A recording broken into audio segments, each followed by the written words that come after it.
Hello, everyone. So this is Shashank here. I've been in Dubai over the last 3 to 4 years. So I'm working for Leo's Developments as sales manager. So today we have Mr. Hari, who is part of Springfield Properties, and he's a director at Springfield. So yeah, let's introduce Mr. Hari. So how are you, Shasha? I'm great. How are you, Hari? All good. How's everything? All good. Market is doing good. Market is picking up. So yeah. Amazing.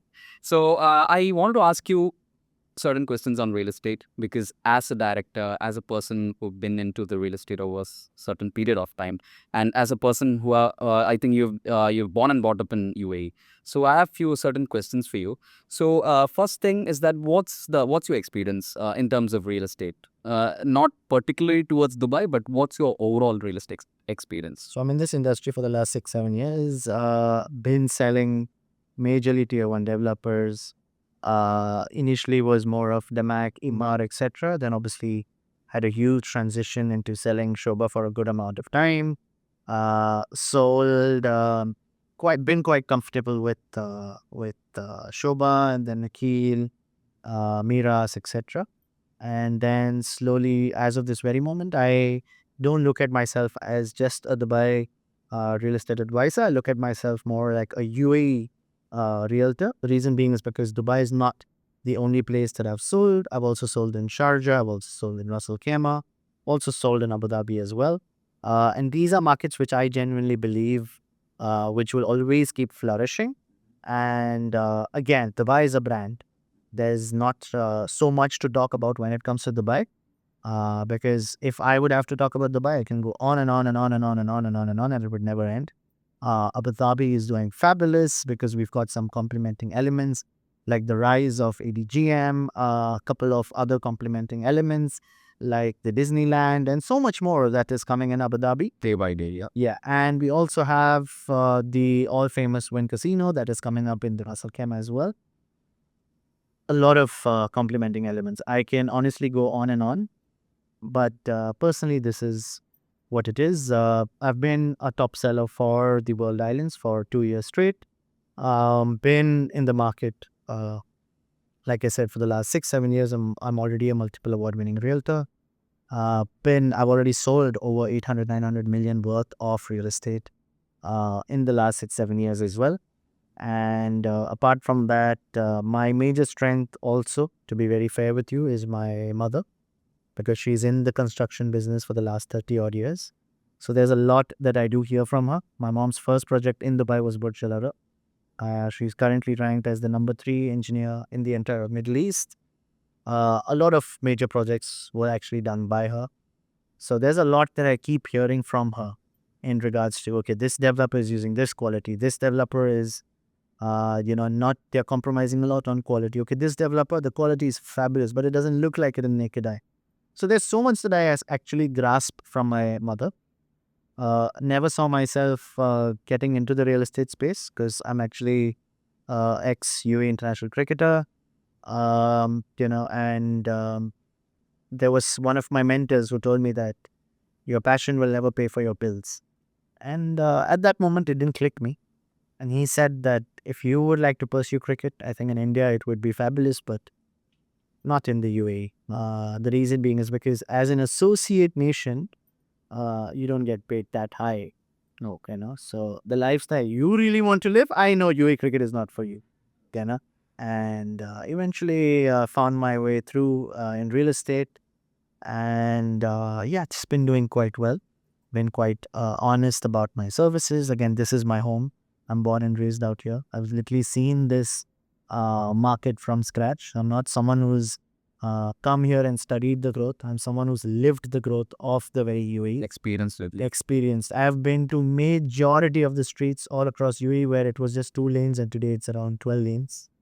So there's so much I could keep talking about. I'm very thankful to this nation as well for giving this opportunity for me to even get a space to even contribute to the economy. And I'm very happy that I've contributed as much as I can. And there's so much more. For me, this is home. For me, there's this whole separate emotion. There's a whole separate, feeling towards this very country, even compared to my own home country as well, with due honesty.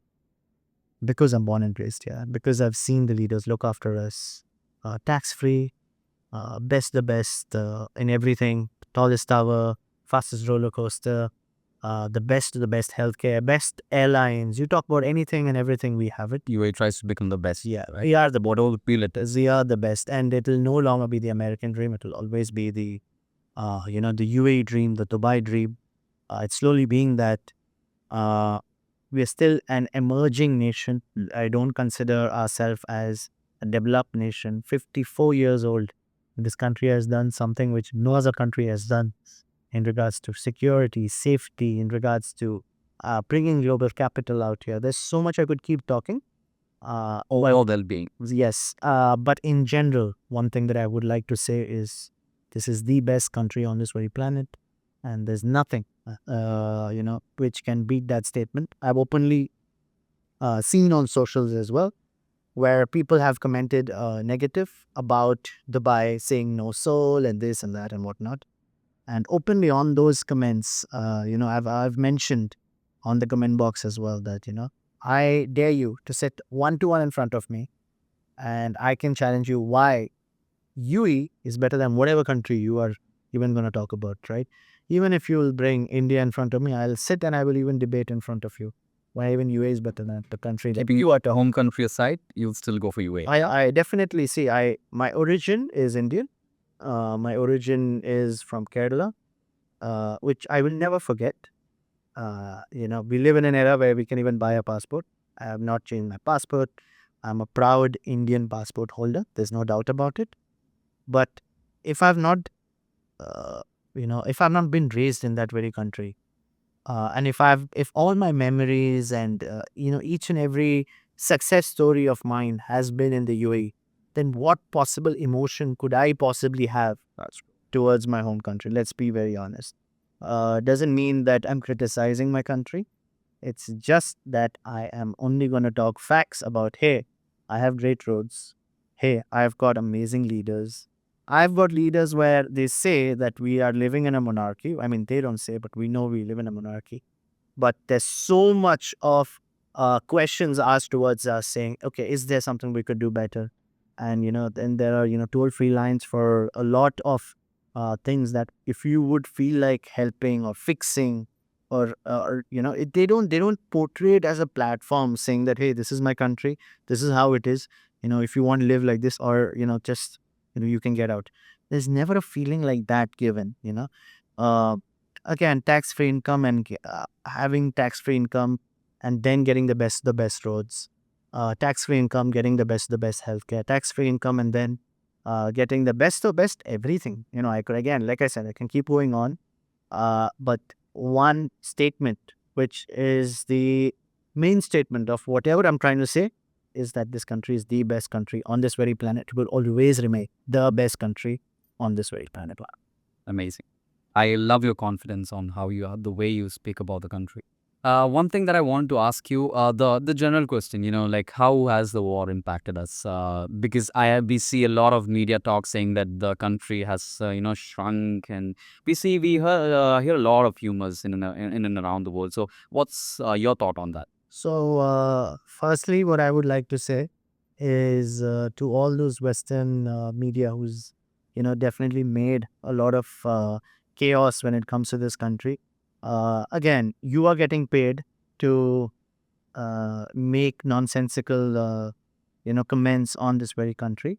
And people like us, who are constantly, people like, let's say, me, and there are a lot of others, who are very socially quite active, and we talk very highly about this country. We don't get paid for all this.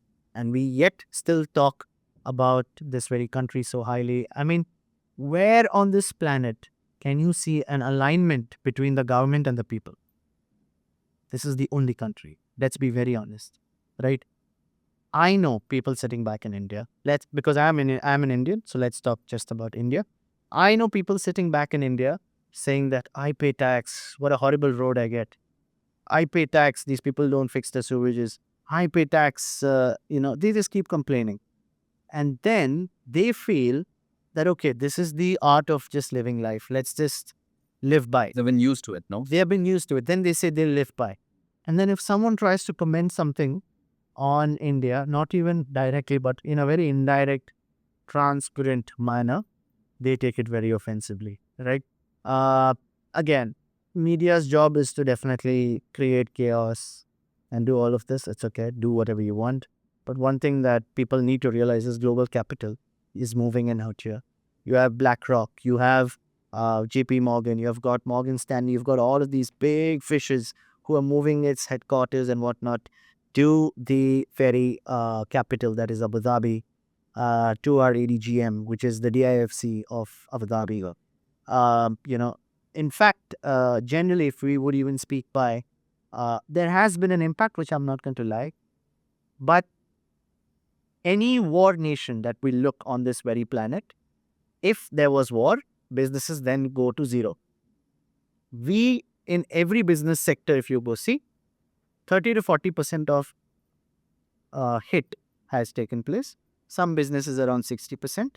But on an overall, if we see, a 30 to 40% of our dip has taken place. But that is when we come in as realtors and we say, hey, now to hedge inflation, the best thing to do is to buy something tangible. Either you could buy gold or silver or oil or real estate. The initial three that I just spoke about is very volatile in nature. And hence, investing into real estate is the best decision to take as of this very moment, especially with construction prices going, with them increasing as well. On that very note, this is the ideal moment to have a look at this very country as well from anything, from even a business perspective as well. Look at it. I have some investors who were very worried, and even they have invested in properties and they were very, very anti UAE. And those same investors, when they came down to UAE, they were like, wait a second. They said there's missiles. They said that Burj Khalifa is half and it's fallen. There's so much of nonsensical, things that are out. But hey, there is nothing. That's what we want the world to Yeah, experience. that's what the world should experience. That's why all of my investors who were talking, were a little negative about the UAE and etc., which I do understand because we live in an era where we're always on the phone and etc. And suddenly you see one bad news, two bad news, three bad news, four bad news. So it's natural for you to feel negative about it, right? But what the UAE has done is they have made sure to always look after us. Forget all of this. The leader is walking around in Dubai Mall. The leader, during the time of war, just to let you know, the Dubai World Cup was taking place. Yes. The horse race World Cup was taking place. And we hearing about anywhere else, yeah? Yeah, the president or the king walking into a mall like that. No, so it's quite common, but our leader was walking in a mall to give us confidence, stating, "Hey, as a leader, if I'm in a mall, you can walk in the mall too. Hey, as a leader, if I'm coming and watching the Dubai World Cup, you can too." At the peak of war was when we were having our World Cup. Tell me one place on planet Earth where a World Cup would be taking place at the time. And there's what? I don't think. Tell me one place during war on this very planet, right? One place on planet Earth where during war people will be working. Tell me one place during war, right, where people would have, been going out in the malls shopping. They might be going. I mean, I still remember I used to be in my friend's pool and I'm talking to my investors. And then I get an alert and I just go like, yeah, okay, whatever. Because you trust the government so much, you don't need to be fearful, right? And there are people who have exited this country, but these are the crowd who came maybe post-COVID. They really don't know about this very country that much. They just came because they saw an opportunity. They just came out here. And I pity those people because, again, you took tax-free income for 4, 5 years or 3 years, and then today you don't want to stand for this country. I mean, I have some friends who went by, they exited the country. Again, I understand if you're a kid, you have a child who is scared and etc. There could be some reasons which are, valid. But then, or maybe someone was planning their summer vacations and then they went now, it's okay. But for a random person To take who has zero, excuses to, want to, basically they are fearful and they fly out. Come on. You have taken all your tax-free income from this very country. I mean, it's very sad. So it is what it is. And again, all I'm trying to say is, yes, I would urge for people who come here. I mean, the ones pre-COVID, I'm very well aware, but the ones post-COVID, don't look at this country as just a platform for you to make money. Look at it in a platform where this country is doing so much for you. The least you could do is stand by with them during their tough times. Uh, I don't even call it a tough time, to be very honest. And Because we never felt it, yeah? yeah, we know It was very normal to us. it's very normal. And the beauty of UAE is to act sane during insanity. The beauty of UAE is that we always come out the fastest. The beauty of UAE is we never knew that we were the number one in defense. We've proved the world. There's no one on this planet who has taken 3,000 hits on them, who's intercepted more than 96%. I can keep going on and on. I mean, like I said, I can sit on a table one to one with anyone on this planet and give an open challenge why this country is better than yours. Whichever country you want to defend. Again, I don't even hold a UAE passport. And that's the passion that I have. And nor am I making these videos to even, seek for a UAE passport. Right? I'm making this because if my parents have come here 30 odd years back, right? And I was then born and raised out here. And if my parents built all the legacy possible in India and in UAE with all the tax-free income, and personally as well, I have multiple properties. I live in a good home. It's the process of earning money is so much more quicker here compared to any other part of the world. So the least I could do is just be thankful about it. I understand. Right? So this country is number one.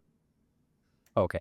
Another question that I want to ask is, as we know, there are a hell lot of developers in Dubai. Yeah, like you name it, you have it. There are a hell lot of developers in Dubai. But what would be your opinion? What would you give to your, to your investors? Like we know that there are different tiers of developers, but as a tier one or tier two developer, just name three developers each that you like the most. So anything around 10 million budget and above, Omniad, H&H, premium products of Dubai Buildings is what I would definitely suggest, or even Emar.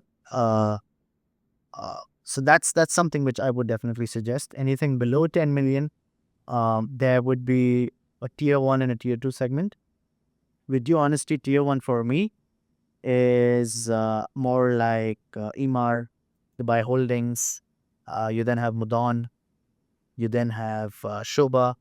Right. For me, this is more like tier one, Aldar, Omniat, etc. All right. I could miss a name or two, but yeah. For me, then tier two, where I would say the upper tier two. So I would divide tier two into two: the upper tier two and the lower tier two. The upper tier two, I would say, is more like DMAC, which I will still consider them as tier one, but let me be very harsh, right? So I'll put them as upper tier two, Bengati, Imtiaz, right? I'll put them in my upper tier two. Let's say then my lower tier two will be consisting of Samana. You have Danube, you have Leos. This would be more of the lower tier two. Again, anyone who's tier two in nature, it's not that they are not capable to be tier one. It's just that they don't have so many more handed over projects. They don't have much handed over projects like the tier one developers out here. Makes sense. That's number one. And number two is that these tier two developers are tier two today, but they, at least when they initially came into the market, they started as a tier three developer, right? Today they are tier two. From tier two, they'll easily become tier A one. lot of hard work behind these. Yeah, even DMAC, to be very honest, is considered as a tier one developer. But I'm just being a little harsh. I'm trying to segregate them in a very nice manner, the tier one, tier two, and tier three. So these developers are working very hard to, definitely be tier one in nature. There's even certain assets, which again, even when we talk about, let's say, Leos, no one knows the worth of Leos because Leos, let's say, when it comes to villas and etc., is still not handed over yet. But let's say District 11, there's so much of construction that's been done. And the moment it's handed over with the facade that they're offering, which no other townhouse is there with such a facade in the entire UAE real estate market, right? People will then start knowing the value of Leos. People will then start knowing that, hey, other developers are not giving me a pool and whatnot. I have to go and take provision and permits and whatnot. Here, hey, I'm getting a pool along with it, right? I'm getting a flexible payment plan of 40/60. I'm getting 50/50 payment plan. I mean, there's still negotiations here and there, which we can do during times of uncertainty. You know, things can't get better when it comes to the buy real estate. This is the moment to start looking at some tier 2 developers. I personally invested in a tier 2 developer as of this very moment. I am, as of this very even moment, me and my friend, we're planning to invest together in a tier 1 developer as well, a government developer as well. So when we generally speak buy, there are so many good opportunities. I feel, you just need to seek a good, real estate consultant. They could definitely guide you. And certain tier 2 assets, they are, you know, even better than some tier 1 assets as well.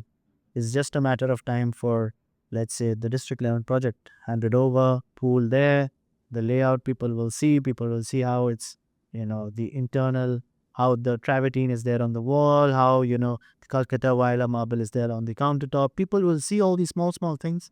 And then that's when the name of Leos goes up, or that's when even Samana is putting tons of effort. A lot of developers are putting a lot of effort. So that's just how developers they climb. There are some developers they only like to cater to the tier 2 crowd as well. So again, it's a mix of everything. Sometimes, and there are also areas where tier 2 developers are actually fighting their way through to come tier 1 and tier 4 as well. So that's how it is. Yeah. Okay. And let's also talk about the, current market in Dubai. What, according to you, are the top performing, segments of Dubai when it comes to, making out maximum profits in a nutshell? So, what, according to you, is the one of the best places to invest in Dubai? You should put money into any waterfront property. Just put your money, close your eyes, just put. It's again, water is very limited in a desert that we live in, right? Just put your money into any waterfront property that you get a chance into. This is my personal opinion. Especially into certain developers, if they have in-house construction, there's nothing like it, right? So this is my personal opinion. If your budget doesn't extend towards the waterfront properties, then look into certain tier 2 developers where you can play on a good payment plan. Or even tier 1 developers, they have certain asset classes that are existing in their communities. So you need to be a little bit wise, where to place your money. That's when we come into the picture and we guide the very client further. Right? Everything depends on the investment strategy and etc. But if I may be very honest, anything on the waterfront is the best investment that you can currently make, especially if it's in-house as well. Because there's very limited coastline. Yeah, very limited coastline, both in Abu Dhabi as well as in Dubai. The entire of UAE is a very limited coastline compared to the land that we have. True. So yeah, and also let me also ask you about something else. So we know that South Dubai is one of the most emerging areas. That's what people say, and I personally believe that even Al Ain Road plays even that's a huge growth corridor. So what would you suggest? I mean, is South Dubai a good place to invest rather than Al Ain Road, or is it vice versa? I believe there is an asset class for everyone. And I do believe that we cannot, if I have 100 buyers, I cannot tell all the 100 buyers, hey, let's go to Dubai South and invest. There would be some of them who will definitely like to invest well within the Al Ain Road as well. I personally live on the Al Ain Road. I really like the to and fro to my office, which is located in Business Bay. And for me, I like the road. I've seen it when it was just 2 lanes. Today it's around 6 odd lanes. Even an area where it opens up to even 8 lanes as well, 4 on each side. So I'm quite happy with the fact that the Al Ain Road itself has a lot more development as well to come. I would consider investing in Dubai South as well as the Al Ain Road segment almost equal.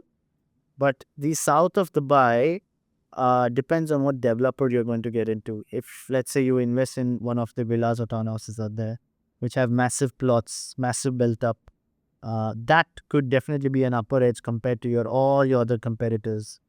So that's that. Whereas, let's say if I come to the south of Dubai, to the Al Ain Road side, then as of this very moment, let's say Leos, for example, has a very fancy facade, internally, externally, and whatnot. So again, that also makes complete sense. But then yes, you've got some kingpins out there as well. For example, you've got Shoba, you've got Emar and whatnot. So there are a lot of people who will definitely even consider investing there, maybe over Leos.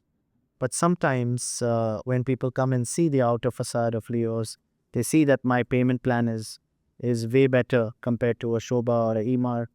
There would be people to jump and buy Leos Royale as well. So what matters is that us as a realtor, and in general, if you generally see planet Earth, everything is about perception, and everyone has their own likings.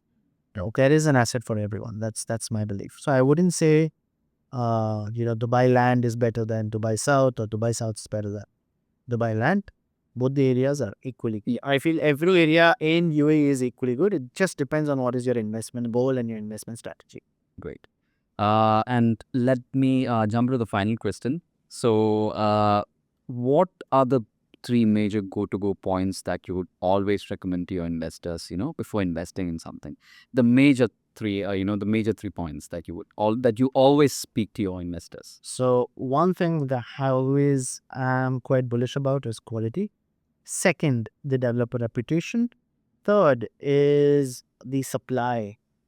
Fourth is if a realtor sees a vision and he's very bullish, he or she is very bullish about a certain project, place your faith on them and just go ahead, because this is an emerging nation. What is the worst that could happen? You would have to exit, at the time of handover with the capital that you have invested, or maybe 100,000, 200,000 extra. At least you earned another 100, 200,000. There are assets in different parts of India, different parts of the world, where you own it and you're not even able to sell it. You're just considering it as a dead asset, right? So at least this is better, right? Funny part, even there are tier 3 developers doing a resale at this moment during the wartime as well, right? There's, like I said, there's an asset class for everyone. So that is that. Apart from that is the fact that I want investors to realize that there are some realtors who didn't come to Dubai and just study the growth. They actually come here and they've lived the growth out here and etc. For someone like me, I'm born and raised out here. So for me, I've literally, lived the growth than just study it. So there's so much that I could keep talking about this nation and how to basically get into certain investments and etc. But everything depends on what is your investment strategy. That's the main point. Yeah. Depends on what you invest. Waterfront is my personal opinion.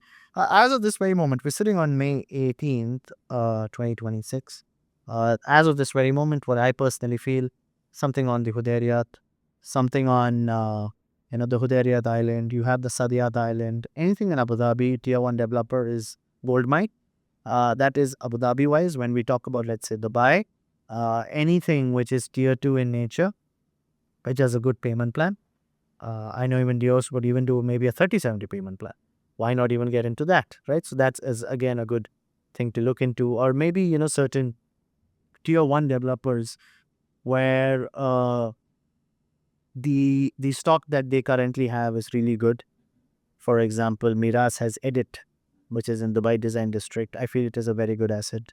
There are so many pointers, that we could keep talking about. But, whoever watching should be investing as of this very moment. During COVID, we had investors, who till today they keep flexing on the fact that, I made X amount of money because of COVID and etc. Right? There are going to be certain war investors as well. Whoever puts their money right now, definitely they'll sit with that utmost confidence 2-3 years later and they'll be like, hey, I know it was a very funny time to invest. I know that it feels insane to invest during, war. But let's just be very honest. You are a small time investor. You have BlackRock and all these big fishes who are putting Huge as companies. huge money into this very country. And then how could you sit with a 1 million budget and say, hey, I'm thinking not to invest. So if you have it, what would you suggest? Invest it, yeah. Just invest. Just invest again. Because I'm all going to lose the money like that. Yeah, I'm not going to lose. At least you exit at the same price. Real estate is a utility asset. It will increase in nature, especially because the construction prices have gone up. Minimum by 40% it has gone up. So you should be investing now. This is my personal opinion. Amazing. So anything that you would like to add on to this as we will wrap up the sesh? Anything that you want to add on to this? I only feel that this is the most ideal moment to invest. There are certain gem of a projects that are coming in the market. Before it is even whispered to the public, it is already sold out. I sit with managements of certain companies like Shobha and many other tier one developers. We sit with the management, and because I sit with them, I know what is their plan of action.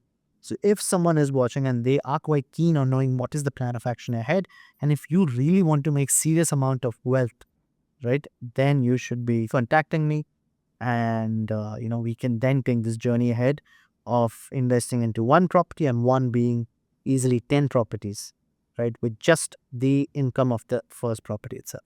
Okay. So thank you, Hari. So as you guys saw, this is how confident he's about his about the way investment works in Dubai, the way the real estate works in Dubai, because he's been living through it. He's been born and brought up here. He's been seeing it live. So any sort of inquiries, do contact Mr. Hari or any professional real estate agent or broker who's around you, which would diversify your investment, help you to gain maximum out of it. So yeah, Hari. So let's wrap up. Until next time, yeah? Perfect. Until next time. See you then. Thank you.